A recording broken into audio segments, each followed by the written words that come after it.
I can say the whole mission trip was such a blessing for me spiritually.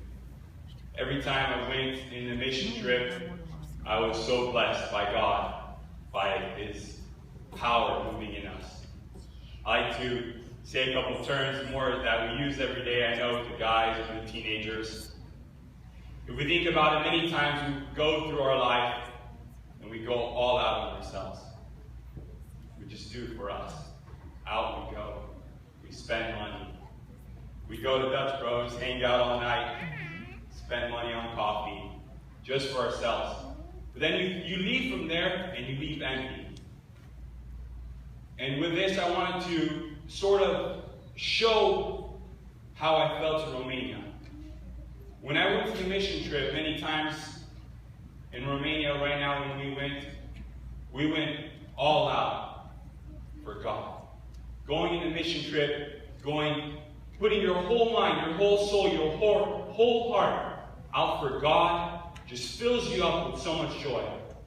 And in the prayers, and in speaking to people, seeing the Holy Spirit just move in the people that you speak to. Tears of joy in prayer, in singing, there's no way you cannot lift up your hand and praise the Almighty God we serve. And I like to do this to stir every heart here tonight. If you haven't went yet in a mission trip, do it. It's not too late. If you're single and you're unmarried, you have the opportunity. Nothing's holding you back yet. And even if you're married, you can go with your whole family and just change the life of the little kids you have. The children, you're going to plant the seed for the mission in their hearts.